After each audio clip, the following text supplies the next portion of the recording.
जोर से बोलना पड़ेगा। आज ठाकुर जी आ रहे हैं और फिर भी इतने धीरे से, और जोर से बोले आज तो,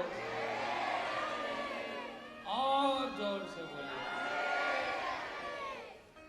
आइए ठाकुर जी के लिए बुलाते हैं। तो मेरे साथ में कौन कौन गाएंगे? सभी गाएंगे। आओ आओ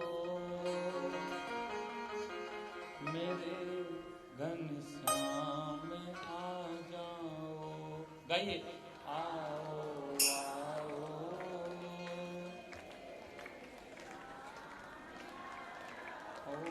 आओ आओ आओ मेरे घनश्याम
राधे।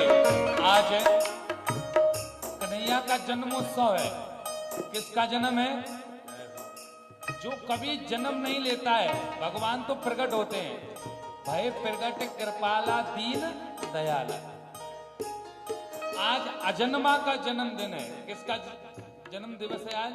अजन्मा का, जो सबको जन्म देता है। आज हम उसका जन्मोत्सव मनाएंगे। तो ऐसे थोड़ी मनाना है कि आप लोग ऐसे बैठे मस्ती में। हरि बोल।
और जोर से बोलिए।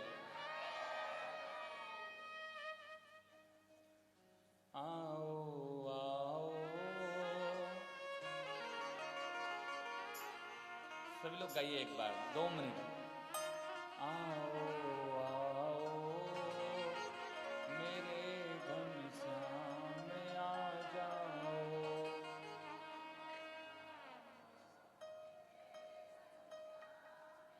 और जोर से बोलो। आओ आओ मेरे, आ जाओ मेरे दिल में समा जाओ।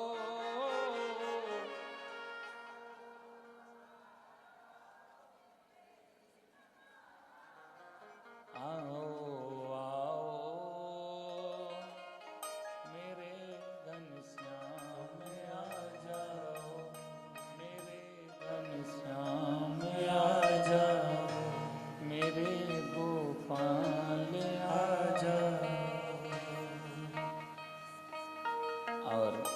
आज परीक्षित जी भी भगवान के लिए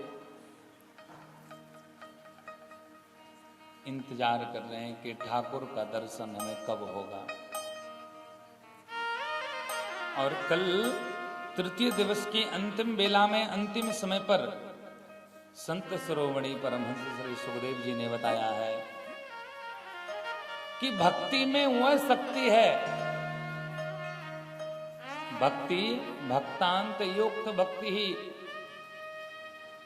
आ भक्तांश तांश विज्ञाया ना ददौ कथामृतम।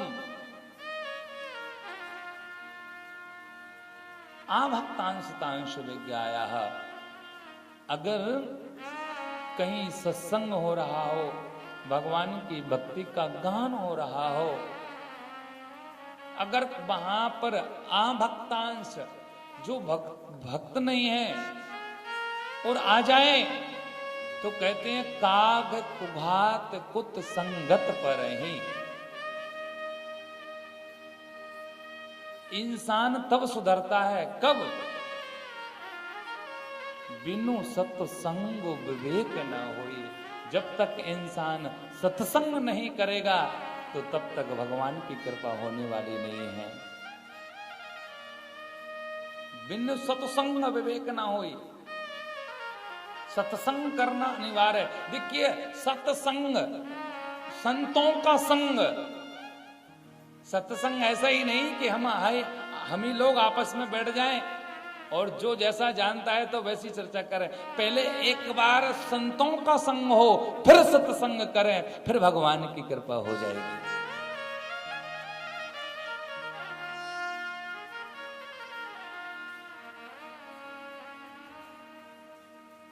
क्योंकि कलयुग केवल नाम आधारा, सुमेरे सुमेरे नरे वो तेरा ही पारा। सुमेरे सुमेरे नरे वो तेरा ही पारा। आप जब सत्संग में जाएंगे, संतों का संग मिलेगा, भगवान की गाथा को समझ जाएंगे कि भगवान की कथा क्या है। और जब गाथा को समझ जाएंगे तो आप ये भी जान जाएंगे कि कलयुग केवल नाम आधारा। कलयुग में तो भगवान का नाम लेने मात्र से ही इंसान की मोक्ष की प्राप्ति हो जाती है। क्यों? एक बार की बात है कि कन्हैया के लिए, जब कन्हैया ने मिट्टी खाई थी तो मां यशोदा पीछे से छड़ी लेकर के पकड़ने के लिए दौड़ी।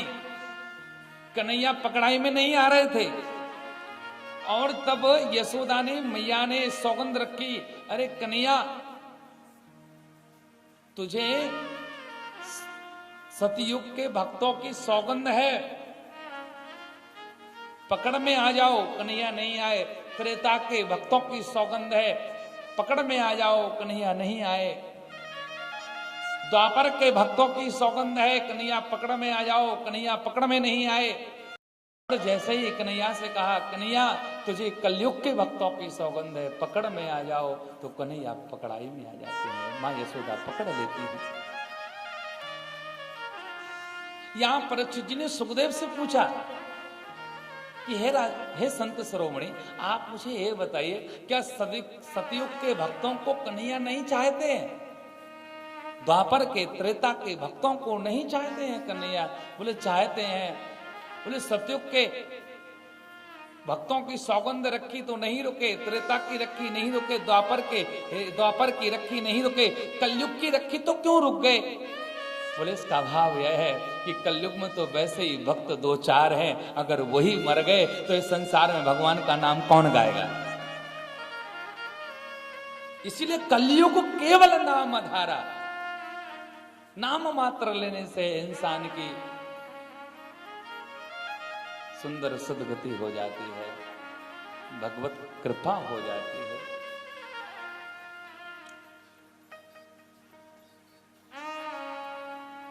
इसीलिए हम भगवान की भक्ति करें जितने हो सके। अरे क्या बताएं, हमारा सनातन धर्म इतना सुंदर धर्म है, लेकिन हमारे धर्म के लोग, हमारे जितने भी भक्त हैं, अपने बच्चों को, अपने परिवार में, पर कभी ये पता नहीं है कि राम कौन है, राम के पिताजी कौन है, राम किस वंश में आए थे, हम कौन सी दीक्षा लिए हैं, कौन सी संप्रदाय में हैं, हमें दीक्षा लेना चाहिए कि नहीं लेना चाहिए, कब लेना चाहिए, कब खाना चाहिए, कब उठना चाहिए, कब सोना चाहिए, ये पता ही नहीं है। मंदिर कब जाना चाहिए कोई पता नहीं है। अरे हमसे अच्छे तो वो मुस्लिम है, उनकी नमाज का जब समय होता है, वो चाहे ट्रेन में हो, चाहे वो रास्ते में हो, कहीं भी हो, लेकिन वो अपने समय पर नमाज को पढ़ लेते हैं। पर हमें तो हमारे भगवानों का पता ही नहीं है कब उठते हैं। याद होना चाहिए, हम मंदिर नित्य जाएं, हम अपने बच्चों को बताएं कि हमें सूर्य उदय से पहले उठना है।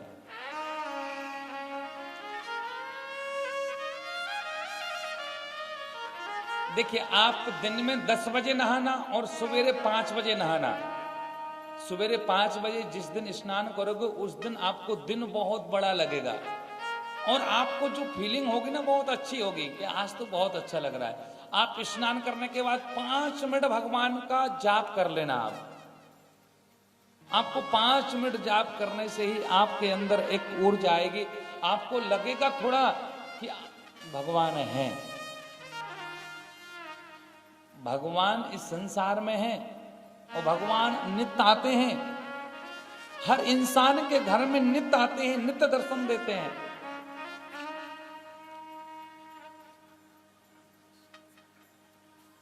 और भगवान घर में आप भोग लगा करके देखो, भगवान तो भोग पाने के लिए भी आ जाते हैं।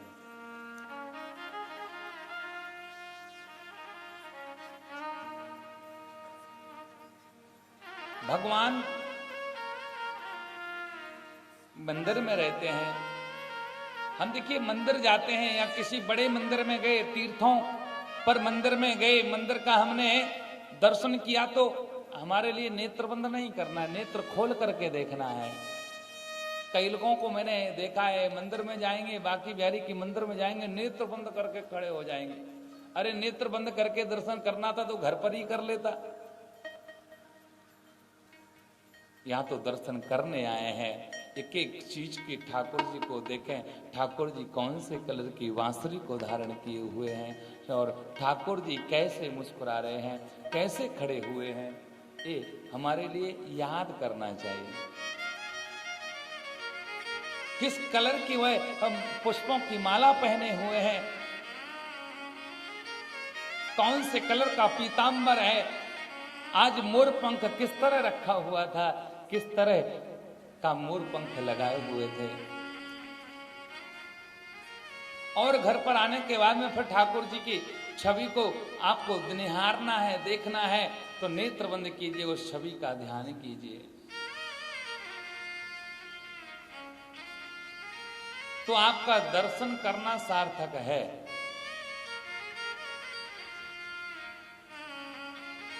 देखो, भगवान भोग को लगाने के लिए, भोग को पाने के लिए आते हैं।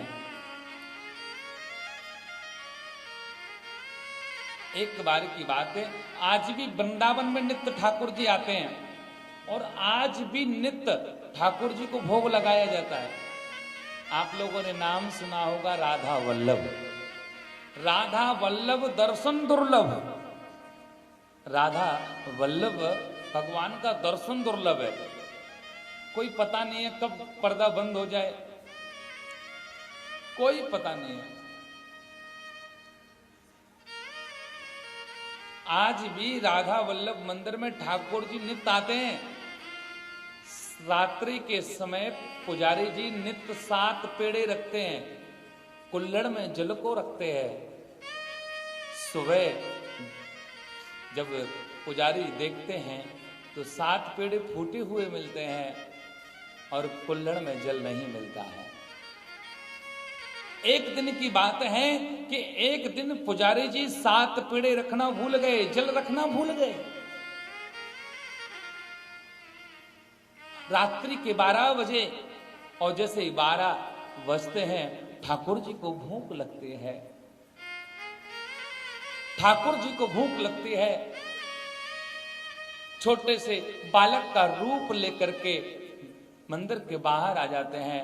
देखते हैं कि कोई दुकान खुली होगी, दुकान बंद। एक गली में ठाकुर जी गए और वो उस गली में गए तो एक दुकानदार क्या कर रहा था, बोले हलवाई था, वो मिठाई बना रहा था रात्रि में। और जब वो मिठाई बना रहा था और ठाकुर जी थोड़े से बालक का, छोटे से बालक का रूप लेकर के गए। ठाकुर जी ने कहा, भैया मुझको भूख लग रही है, पेड़ा दे दो मुझको।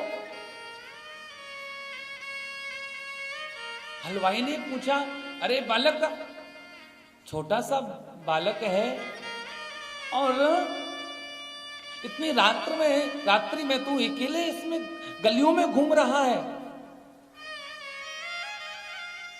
गलियों में घूम रहे हो, अरे किसके पुत्र हो? और बालक और ठाकुर जी कहते हैं मैं जो गोसाई है ना, जो राधा वल्लभ मंदिर की पूजा करते हैं, मैं उनका पुत्र हूं, मैं उनका छोरा हूं। अच्छा क्या चाहिए? पेड़ा चाहिए। बोले पैसे दो। बोले पैसे तो नहीं है। तो बोले पेड़ा भी नहीं है। भैया मुझको बहुत जोर से भूख लग रही है, पेड़ा दे दो मुझको। बोले एक काम कीजिए, बोले ये सोने का कड़ूला है, इसको रख लीजिए, सुबह मेरे पिताजी आएंगे, इस कड़ूले को ले जाएंगे और पैसा दे देंगे, तुम कड़ूला दे देना। बोले ठीक है, 7 पेड़े दे दो। ठाकुर जी ने पेड़े लिए और पेड़े ले जा करके मंदिर में बढ़िया खा करके और बढ़िया विश्राम। सुबह जैसी बेला हुई,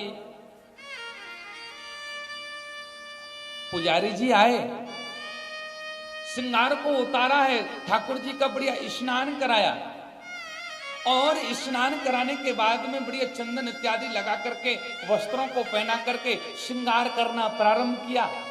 श्रृंगार पूरा हो गया, एक हाथ में एक सोने का कड़ूला कम। अब पुजारी जी ने पूरे मंदिरों में देखा, पूरे मंदिर में देख लिया। पुजारी जी विचार कर रहे हैं मंदिर के अंदर कोई आता नहीं है, कोई प्रवेश ही नहीं होता है, सिर्फ मैं ही रहता हूं, लेकिन ये सोने का कड़ूला कहां का है? पूरे वृंदावन में शोर हो गया कि राधा वल्लभ मंदिर की चोरी हो गई। पुजारी जी पर इंजाम आ गया। पुजारी जी आप ही अंदर जाते हो, आपने ही चोरी की होगी। पुजारी जी अंदर ही अंदर रो रहे हैं और कह रहे हैं कि हे ठाकुर जी, इस सोने की कीमत इतनी है कि मैं जीवन भर मेहनत करता रहूंगा, लेकिन फिर भी मैं इस सोने के इस कड़ूले की कीमत नहीं चुका सकता हूं। भगवान कुछ कीजिए। और जैसे ही पुजारी जी की नजर एक प्लेट पर पहुंचती है, बोले ये प्लेट तो मंदिर की नहीं है, ये तो बाहर की लगती है। और ठाकुर जी की रसोई में बाहर के बर्तन नहीं आते हैं, हमारी रसोई के भी बर्तन नहीं आते हैं, ठाकुर जी की रसोई के बर्तन ही अलग हैं। पर ये प्लेट कहां से आई? प्लेट को उठाया और देखा, उसमें लिखा हुआ था मौजी हलवाई व्यास घेरा वृंदावन। और पुजारी जी दौड़ करके उस हलवाई के पास में पहुंचे। ओ हलवाई, ओ मौजी, सुन मेरी बात। बोले कहिए पुजारी जी। बोले ये तुम्हारी प्लेट हमारे मंदिर में कैसे पहुंची? बोले कैसे पहुंची? रात्रि में त्योहारो छोरा आयो और छोरा ने इस सोने को कड़ूला मोखों दियो और 7 पेड़े ले गयो। पुजारी जी ने सोचा और कहा कि अरे हलवाई, मेरे यहां तो कोई संतान ही नहीं है, मेरा तो कोई छोरा ही नहीं है। याद आया, पुजारी जी रोने लगे और कहने लगे कि हे हलवाई, मैं जीवन भर पूजा करता रहा, ठाकुर जी की आराधना करता रहा, मुझे कभी दर्शन नहीं दिए। अरे मौजी हलवाई, तूने ऐसी कौन सी मिठाई बनाई थी कि ठाकुर जी मंदिर को छोड़ करके तेरी दुकान पर दर्शन देने के लिए आ गए? दुकान पर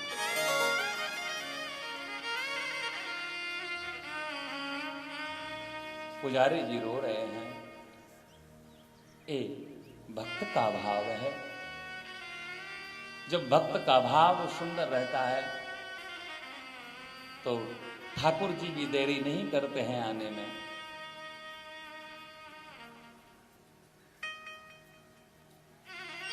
भगवान के पास में जाएं तो हम अपने मन को सुंदर बना करके हमारे लिए जाना चाहिए। जब आज हिरण्यकश्यपु ने बहुत अत्याचार किया, कल कथा यहीं पर विश्राम हुई थी।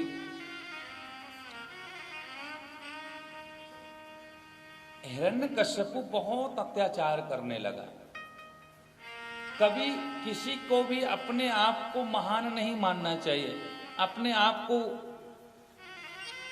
एक विद्वान नहीं मानना चाहिए, अपने आप को पैसे वाला नहीं मानना चाहिए।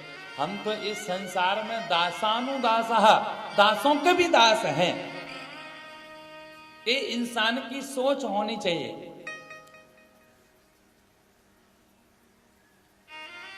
ठाकुर जी को दिल से याद करो तो ठाकुर जी भी तुरंत आ, तुरंत। प्रहलाद जी के लिए ऊपर पहाड़ से गिराया गया। और प्रहलाद जी देखो, एक बात और है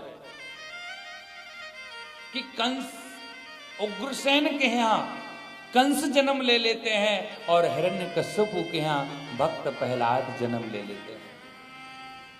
अधर्मी के यहां धर्मात्मा और धर्मात्मा के यहां अधर्मी। उग्रसेन बहुत धर्मात्मा है, बहुत भजन करते हैं, लेकिन उग्रसेन के यहां कंस का जन्म हुआ। और हिरण्यकश्यपु बहुत पाप करता है और इस हिरण्यकश्यपु के यहां भक्त प्रहलाद का जन्म हुआ।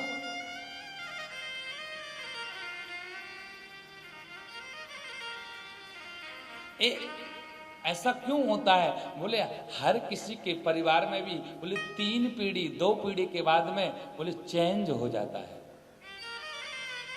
आज हम अच्छे हैं, शायद हमारे कर्म, हमारे पूर्वजों के कर्म अगर ठीक नहीं है, हम बहुत अच्छे हैं, बहुत अच्छी स्थिति में हैं, लेकिन जब हम ठाकुर को भूल जाएंगे, अधर्मी का हम रास्ता पकड़ लेंगे, तो आने वाली संतान भी अधर्मी ही हो जाएगी। और कई पीढ़ी में ये होता है, आज पीढ़ी खराब है, लेकिन आने वाली समय में वही पीढ़ी सुधर जाती है।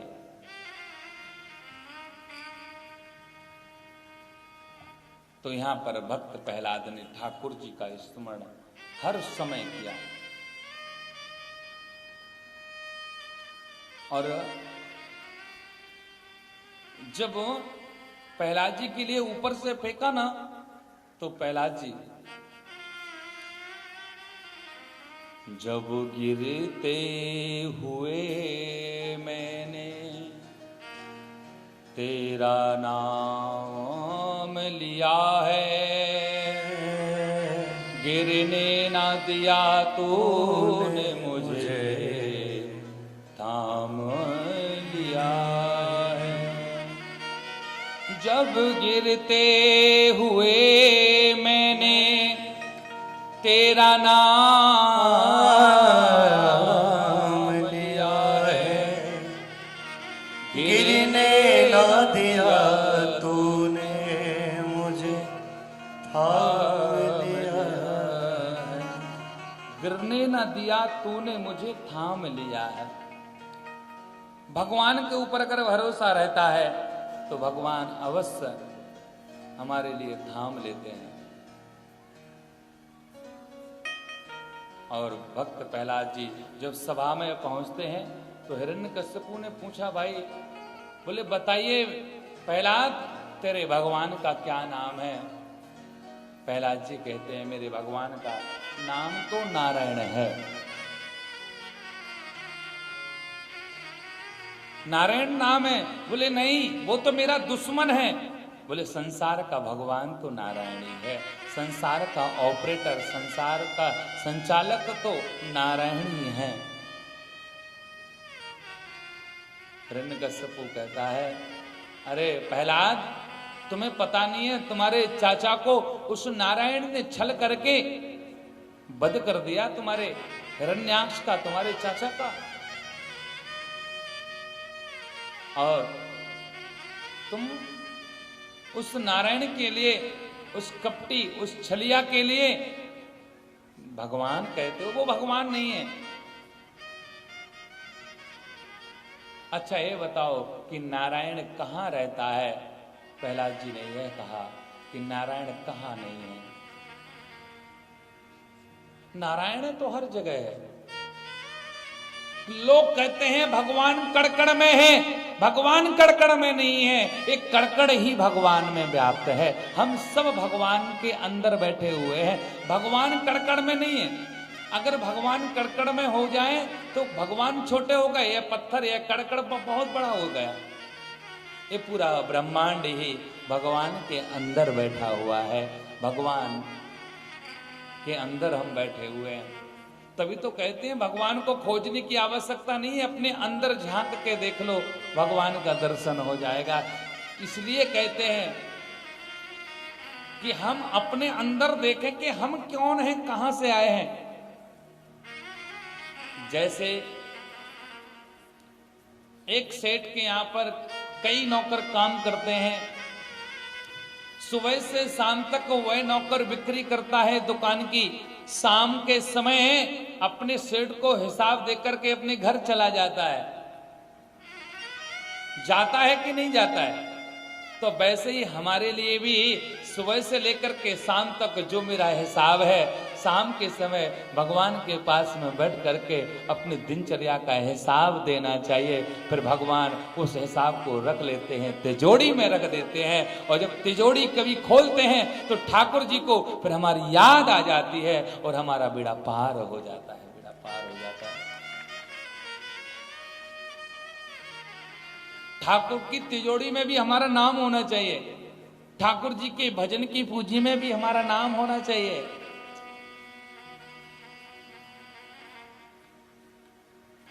और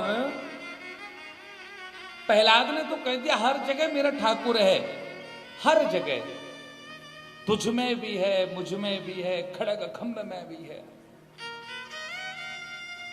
हिरण्यकशिपु ये कहता है क्या ये जो खम्मा लगा हुआ है इसके अंदर? बोले हाँ। इसके ऊपर जो चींटी है उसमें है? बोले हाँ। भगवान हर जगह है। देखिए, चाहे हाथी हो या फिर चींटी हो, भगवान कहते हैं जो आत्मा है ना, चींटी में भी वही आत्मा है और हाथी, इतने बड़े विशाल हाथी में भी आत्मा वही है। आत्मा बड़ी और छोटी नहीं होती है, आत्मा तो बराबर है, बस योनि का अंतर है। कोई योनि छोटी होती है, कोई बड़ी होती है। इसलिए हमें जिसमें हमने जन्म ले लिया है वो शरीर बढ़ गया है, लेकिन आत्मा तो एक है और एक जैसी है।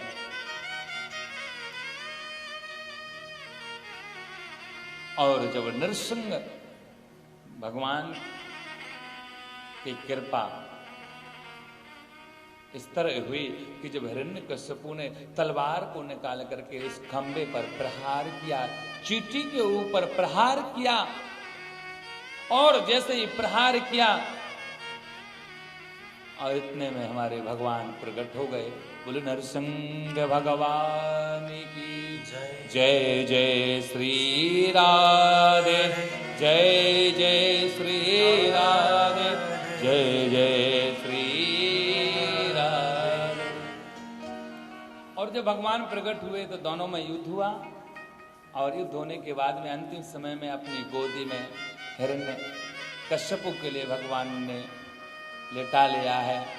जो वरदान मांगे थे वो वरदानों को ब्रह्मा के अलग कर दिए। उन